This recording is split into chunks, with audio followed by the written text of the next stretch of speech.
1998 ഇറങ്ങിയ ഒരു മലയാള സിനിമയായിരുന്നു ഹരികൃഷ്ണൻസ്. നിങ്ങളിൽ പലരും ഈ ചിത്രം കണ്ടു കാണും. അത് ആ സമയത്ത് ഒരു വിവാദം തന്നെ സൃഷ്ടിച്ചിരുന്നു. മോഹൻലാലും മമ്മൂട്ടിയും അഭിനയിച്ച ആ സിനിമയ്ക്ക് വേണ്ടി ഒന്നിലധികം ക്ലൈമാക്സുകൾ ചിത്രീകരിച്ചിരുന്നു. ഒന്നിൽ മോഹൻലാൽ നായികയെ സ്വന്തമാക്കുന്നതും മറ്റൊന്നിൽ മമ്മൂട്ടി നായികയെ വിവാഹം കഴിക്കുന്നതുമായുള്ള ക്ലൈമാക്സുകളായിരുന്നു. ഇനിയും ഒന്നിൽ ഇരുവർക്കും കിട്ടാതെ ബോളിവുഡ് താരം ഷാറൂഖ് ഖാനെ വിവാഹം കഴിക്കുന്ന ഒരു ക്ലൈമാക്സും ഉണ്ടായിരുന്നു എന്ന് ചിലർ പറഞ്ഞിരുന്നു. എന്നാൽ അതിന് യാതൊരു തെളിവുമില്ല. മാത്രമല്ല അങ്ങനെ ഒന്ന് തിയേറ്ററിൽ വന്നതുമില്ല. ഇനി വിവാദം എന്തായിരുന്നു എന്ന് വെച്ചാൽ, എറണാകുളത്തിന് തെക്കോട്ട് മോഹൻലാൽ വേർഷനും തൃശൂരിന് വടക്കോട്ട് മമ്മൂട്ടി വേഷനുമായിരുന്നു കൂടുതൽ പ്രദർശിപ്പിച്ചത്. അതായത് മുസ്ലിം ഭൂരിപക്ഷ മേഖലയിൽ മമ്മൂട്ടിയെയും അല്ലാത്തിടത്ത് മോഹൻലാലിനെയും ജേതാവാക്കി കാണിച്ചു. ഇത് അന്നത്തെ ലെവലിൽ അത്യാവശ്യം വലിയ വിവാദം തന്നെ സൃഷ്ടിച്ചിരുന്നു. എന്നാൽ സോഷ്യൽ മീഡിയ എന്ന പേരിൽ സകലരും മാധ്യമമാവുന്ന ഈ കാലത്തെ പോലെ അല്ലാതിരുന്നതിനാൽ അത് സമൂഹത്തിൽ അത്ര ഡാമേജ് ഉണ്ടാക്കാതെ കടന്നു പോവുകയാണ് ഉണ്ടായത്. ഇതിപ്പോൾ ഓർക്കാൻ കാരണം, AR റഹ്മാൻ കഴിഞ്ഞ ദിവസം BBC-ക്ക് നൽകിയ ഒരു അഭിമുഖത്തിൽ മുസ്ലിം ആയതിനാൽ തനിക്ക് ഹിന്ദി സിനിമയിൽ അവസരങ്ങൾ നഷ്ടപ്പെടുന്നുണ്ട് എന്ന രീതിയിൽ പറഞ്ഞു എന്നൊരു പുതിയ വിവാദം ഉയർന്നിരിക്കുന്ന സാഹചര്യത്തിലാണ്. റഹ്മാൻ എന്താണ് ആ അഭിമുഖത്തിൽ പറഞ്ഞതെന്ന് ആദ്യം ഒന്ന് പരിശോധിക്കാം. 1.5 മണിക്കൂറോളം വരുന്ന ആ അഭിമുഖത്തിൽ 28-ാം മിനിറ്റിൽ ഉയർന്ന ഒരു ചോദ്യമായിരുന്നു, ഉത്തരേന്ത്യയിൽ നിന്ന് അല്ലാത്തവർക്ക് ബോളിവുഡിൽ എന്തെങ്കിലും അവഗണന നേരിടുന്നുണ്ടോ എന്ന്. അതിന് മറുപടിയായി റഹ്മാൻ പറഞ്ഞത് ഇങ്ങനെയാണ്: എന്നെ സംബന്ധിച്ചിടത്തോളം അങ്ങനെ ഫീൽ ചെയ്തിട്ടില്ല. കഴിഞ്ഞ 8 വർഷങ്ങളിൽ ബോളിവുഡിൽ വലിയ മാറ്റങ്ങൾ സംഭവിച്ചിട്ടുണ്ട്. ക്രിയേറ്റീവ് അല്ലാത്ത ആളുകളാണ് പലപ്പോഴും തീരുമാനങ്ങൾ എടുക്കുന്നതും സ്വാധീനം ചെലുത്തുന്നതും. അതുകൊണ്ട് ഒരുപക്ഷെ കമ്മ്യൂണൽ വേർതിരിവുകൾ കൂടി പരിഗണിക്കപ്പെടുന്നുണ്ടാവാം. ഞാൻ നേരിട്ട് കേട്ടിട്ടില്ല, പക്ഷെ പലയിടത്തും അങ്ങനെ നടക്കുന്നതായി പറയപ്പെടുന്നുണ്ട്. എന്നെ നിശ്ചയിച്ച ശേഷം പിന്നീട് ആ തീരുമാനം ചിലർ ഇടപെട്ട് മാറ്റുകയും ആ അവസരങ്ങൾ മറ്റു പലരിലേക്കും നൽകിയതായും ചിലർ പറഞ്ഞിട്ടുണ്ട്. ഇത് സൂചിപ്പിച്ചവരോട് പറഞ്ഞത് ഇത്ര മാത്രമാണ്: അവർ അങ്ങനെ ചെയ്തെങ്കിൽ നല്ലത്, എനിക്ക് കുറച്ചധികം സമയം കുടുംബത്തോടൊപ്പം ചെലവഴിക്കാമല്ലോ എന്നായിരുന്നു. ഇതാണ് ആ അഭിമുഖത്തിലെ വിവാദമായ ഭാഗം. 1 മണിക്കൂറോളം വരുന്ന അഭിമുഖത്തിലെ ഏതാനും സെക്കൻഡ് വരുന്ന ഒരു മറുപടി മാത്രമാണിത്. അതിൽ റഹ്മാൻ പറഞ്ഞത് ചിലപ്പോൾ കമ്മ്യൂണലായ വേർതിരിവുകൾ അവിടെ നടക്കുന്നുണ്ടാവാം, പക്ഷെ തനിക്ക് നേരിട്ട് അങ്ങനെ തോന്നിയിട്ടില്ല എന്നായിരുന്നു. മാത്രമല്ല, ആ ചോദ്യം യഥാർത്ഥത്തിൽ മതത്തെയോ സമുദായത്തെയോ ലക്ഷ്യം വെച്ചുള്ളതുമായിരുന്നില്ല. പകരം പ്രാദേശികമായി ദക്ഷിണേന്ത്യക്കാർ ഹിന്ദി സിനിമാ മേഖലയിൽ അവഗണന നേരിടുന്നുണ്ടോ എന്ന ദശാബ്ദങ്ങളായുള്ള ഒരു ചോദ്യത്തിന്റെ ആവർത്തനം തന്നെയായിരുന്നു.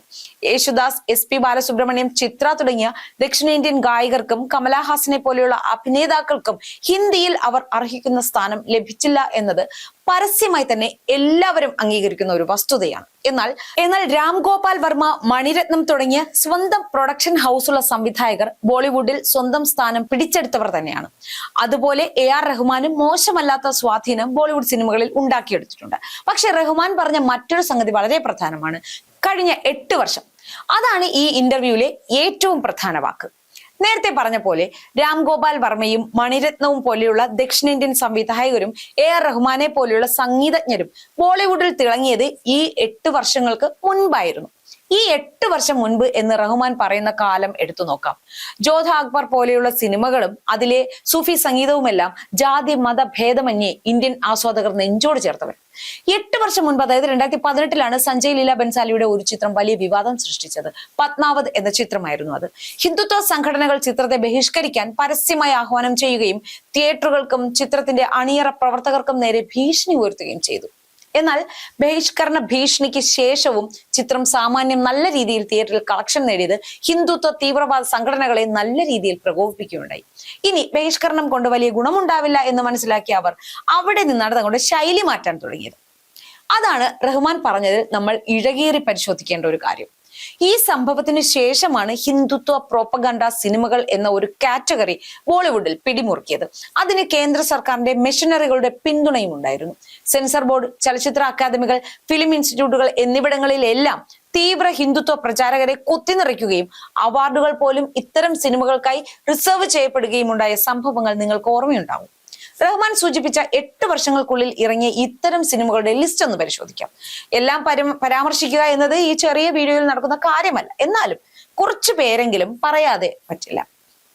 ആദ്യമായി പറയേണ്ടത് പത്മാവത് തന്നെയാണ്. സത്യത്തിൽ അത് ഹിന്ദുത്വ സംഘടനകൾ ബഹിഷ്കരണ ആഹ്വാനം നടത്തിയതാണെങ്കിലും ചിത്രം മുസ്ലിം ഭരണാധികാരിയായ അലാവുദ്ദീൻ ഖിൽജിയെ വില്ലനായി ചിത്രീകരിച്ച് ഹിന്ദുത്വ നരേറ്റീവുമായി ചരിത്രം വളച്ചൊടിച്ചൊരു സിനിമയായിരുന്നു. അടുത്തതായി പ്രധാനമായി പറയേണ്ടത് 2020 ഇറങ്ങിയ താനാജി എന്ന ചിത്രമാണ്. ശിവാജിയെയും ഹിന്ദു സ്വരാജിനെയും ഉയർത്തിപ്പിടിച്ച ചിത്രം. പിന്നാലെ പറയേണ്ട ഒന്നാണ് കശ്മീർ ഫയൽസ്, 2022 ഇറങ്ങിയ സിനിമ. വിവേക് അഗ്നിഹോത്രിയുടെ ഈ സിനിമ ഒരു പ്രൊപ്പഗാണ്ട തന്നെയായിരുന്നു. കേരളത്തിലും അത്യാവശ്യം പ്രചാരം ലഭിച്ച ചിത്രമായിരുന്നു അത്. പിന്നെ 2023 കേരള സ്റ്റോറി, അതേക്കുറിച്ച് കൂടുതൽ പറയേണ്ട കാര്യമില്ലല്ലോ. ഇതിനിടെ ബംഗാൾ ഫയൽസ് എന്ന ചിത്രം വിവേക് അഗ്നിഹോത്രി കഴിഞ്ഞ വർഷം ഇറക്കിയിരുന്നു. അതുപോലെ കഴിഞ്ഞ വർഷം ഇറങ്ങിയ ഛാവ, ദുരാന്തർ തുടങ്ങിയ ചിത്രങ്ങളും കൃത്യമായ ലക്ഷ്യങ്ങളോടെ നിർമ്മിച്ചവയാണ്. അതുകൂടാതെ സവർക്കർ തുടങ്ങിയ ഹിന്ദുത്വ പ്രചാരകരുടെ ബയോപിക്കുകളും ധാരാളമായി ഇറങ്ങിയിരുന്നു ഈ കാലത്ത്. ഇതുകൂടാതെ ഹിന്ദു പുരാണങ്ങളും ഇതിവൃത്തമായി ബിഗ് ബജറ്റ് സിനിമകൾ ധാരാളമായി ഇക്കാലത്ത് വന്നു. രാമായണമൊക്കെ പല പേരിൽ പല തവണ ഇറങ്ങി. ശിവനെ കുറിച്ച് ബ്രഹ്മാസ്ത്ര എന്ന ചിത്രം വന്നു. പ്രഭാസിനെയും അക്ഷയ് കുമാറിനെയും പോലെ സൂപ്പർ താരങ്ങൾ ഇതിന്റെ ഭാഗമായി വന്നു. RRR എന്ന രാജമൗലി ചിത്രത്തിൽ പോലും ഹിന്ദുത്വ ബിംബങ്ങളെ പ്രതിഷ്ഠിക്കുന്നത് നാം കണ്ടു. ഇതുകൂടാതെ കങ്കണ റണൌട്ട് നായികയായി വന്ന അടിയന്തരാവസ്ഥയെക്കുറിച്ചുള്ള എമർജൻസി എന്ന ചിത്രം എതിർചേരിയെ അവഹേളിക്കുന്ന പ്രൊപ്പഗണ്ടയ്ക്ക് ഉദാഹരണമാണ്. കേരളത്തിലും ഇതിന്റെ ചെറിയ അലയൊലികൾക്ക് ശ്രമങ്ങളുണ്ടായി. മാളികപ്പുറവും രാമസിംഹന്റെ 1921 മലബാർ കലാപത്തിന്റെ പശ്ചാത്തലത്തിലുള്ള ചിത്രവും ആ പാറ്റേണിൽ തന്നെ ലക്ഷ്യം വെച്ചവയാണ്. വാരിയും കുന്നനെ കുറിച്ചുള്ള സിനിമ എടുക്കാൻ പോകുന്നു എന്നതിന്റെ പേരിൽ പൃഥ്വിരാജിനെ കേരളത്തിലെ ചിലർ വേട്ടയാടിയത് ഓർക്കുമ്പോൾ ഉത്തരേന്ത്യയിൽ എന്ത് സംഭവിക്കുന്നു എന്നത് ഊഹിക്കാവുന്നതേ ഉള്ളൂ. ചുരുക്കത്തിൽ നമ്മുടെ സിനിമാ മേഖലയിൽ നടക്കുന്ന ഒരു വലിയ അട്ടിമറിയെയാണ് റഹ്മാൻ കഴിഞ്ഞ 8 വർഷം എന്ന ഒറ്റവാക്കിൽ സൂചിപ്പിച്ചത്. എന്നാൽ ഇതേ പ്രൊപ്പഗണ്ടക്കാർ അത് റഹ്മാനെതിരെയുള്ള ആയുധമാക്കി തിരിച്ചുവിടാനുള്ള ശ്രമമാണ്. സത്യത്തിൽ റഹ്മാൻ എവിടെയും തനിക്ക് മതപരമായ കാരണങ്ങളാൽ അവസരം നഷ്ടപ്പെട്ടു എന്ന് പരാതി ഉന്നയിക്കുകയോ അതിൽ വിഷമമുണ്ടെന്ന് പറയുകയോ ചെയ്തിട്ടില്ല. പകരം ഇവിടെ നടന്നുകൊണ്ടിരിക്കുന്ന ചില മോശം പ്രവണതകളിലേക്ക് വിരൽ ചൂണ്ടുകയാണ് ചെയ്തത്. എന്നാൽ അത് മനസ്സിലാക്കിയ ഹിന്ദുത്വ പ്രൊപ്പഗണ്ടക്കാർ ആ അഭിമുഖം പോലും ശരിക്ക് കാണാതെ റഹ്മാനെതിരെ ഉറഞ്ഞു തുള്ളുകയാണ് സമൂഹ മാധ്യമങ്ങളിൽ. അതിൽ റഹ്മാനെ പ്രത്യേകം ടാർഗറ്റ് ചെയ്യാൻ ഒരു കാരണവുമുണ്ട്. ഹിന്ദി സിനിമയിൽ എല്ലാ കാലത്തും മുസ്ലിം മതത്തിൽ നിന്നുള്ളവരെ ഉണ്ടായിരുന്നു. ആദ്യകാല സൂപ്പർ താരങ്ങളായ ദിലീപ് കുമാറും മധുബാലയും മുസ്ലിം മതത്തിൽ നിന്നുള്ളവരായിരുന്നു. എന്നാൽ അവർ പേര് പോലും മാറിയാണ് സിനിമയിൽ നിലനിന്നത്. പിന്നീട് വന്ന പലരും അവസാനം ഇപ്പോൾ നിറഞ്ഞു നിൽക്കുന്ന ഖാൻ ത്രയങ്ങളും എല്ലാം മുസ്ലിം മതത്തിൽ നിന്നുള്ളവരാണെങ്കിലും അവർ തങ്ങളുടെ വിശ്വാസമോ ചിഹ്നങ്ങളോ അങ്ങനെ പരസ്യമായി പ്രദർശിപ്പിക്കുകയോ പറയുകയോ ചെയ്യാത്തവരാണ്. എന്നാൽ റഹ്മാൻ അങ്ങനെയല്ല. കൃത്യമായ പ്രാക്ടീസിങ് മുസ്ലിം ആണെന്ന് അഭിമാനത്തോടെ തന്നെ പരസ്യമാക്കുന്നയാളാണ്. മാത്രമല്ല തമിഴ് ഭാഷയോടുള്ള തന്റെ ഇഷ്ടക്കൂടുതലും പറയുന്ന ആൾ തന്നെ. അതുകൊണ്ട് തന്നെ ഹിന്ദുത്വവാദികൾക്ക് റഹ്മാനെ ഒരു ദേശീയവാദിയായി കാണാൻ കഴിയുന്നുമില്ല. രാമായണത്തിന് സംഗീതം നൽകിയ ആളാണ് റഹ്മാൻ എന്നതുകൂടി ഓർക്കണം. പക്ഷേ ഹിന്ദുത്വ വർഗീയവാദികൾക്ക് ഒരു പ്രാക്ടീസിംഗ് മുസ്ലിമിനെ അംഗീകരിക്കാനാവില്ല എന്നതിന്റെ ഉദാഹരണം കൂടിയാവുകയാണ് AR റഹ്മാനെതിരെയുള്ള ഈ അനാവശ്യ പടപ്പുറപ്പാട്.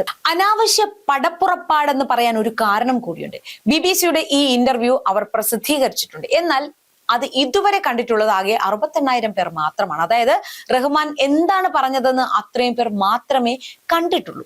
ബാക്കിയെല്ലാം പ്രൊപ്പഗണ്ടയുടെ ഭാഗമായി റഹ്മാനെതിരെയുള്ള വിദ്വേഷ പ്രചാരണം കൊണ്ട് അതിന്മേൽ അഭിപ്രായം പറയുന്നവരാണ്. കഴിഞ്ഞ ദിവസം പാലക്കാട് ശ്രീറാം എന്ന മലയാളി സംഗീതജ്ഞൻ ഒരു പോസ്റ്റ് ഇട്ടിരുന്നു. സ്റ്റുഡിയോയിൽ കയറുമ്പോൾ കുറി മായ്ക്കാൻ പറയുന്ന സംഗീത സംവിധായകരുണ്ട് എന്ന്. അതോടെ അത് റഹ്മാനാണെന്ന് പറഞ്ഞ് നിരവധി പേരാണ് പോസ്റ്റുകളും കമന്റുകളും നിറച്ചത്. എന്നാൽ ഒരു ദിവസം കഴിഞ്ഞ് ശ്രീറാം തന്നെ അത് റഹ്മാനെ ഉദ്ദേശിച്ചല്ല എന്ന് വ്യക്തമാക്കി. പറഞ്ഞു വരുന്നത് ഇതാണ്: ഇത് AR റഹ്മാനെതിരെയുള്ള വ്യക്തിപരമായ ആക്രമണമാക്കി മാറ്റുന്നതിന് പിന്നിലെ അജണ്ട ഹിന്ദുത്വ തീവ്ര സംഘടനകളുടെ പ്രൊപ്പഗാണ്ട മാത്രമാണ്. റഹ്മാൻ യഥാർത്ഥത്തിൽ വിരൽ ചൂണ്ടിയ വിഷയം ഒരിക്കലും ചർച്ചയാവരുത് എന്ന ലക്ഷ്യം മാത്രമാണ് അവർക്കുള്ളത്. അത് തിരിച്ചറിയേണ്ടതും തിരുത്തേണ്ടതും ഈ രാജ്യത്ത് സമാധാനവും സഹവർത്തിത്വവും നിലനിൽക്കണമെന്ന് ആഗ്രഹിക്കുന്നവരുടെ ചുമതല കൂടിയാണ് എന്ന് ഓർമ്മപ്പെടുത്തിക്കൊള്ളട്ടെ.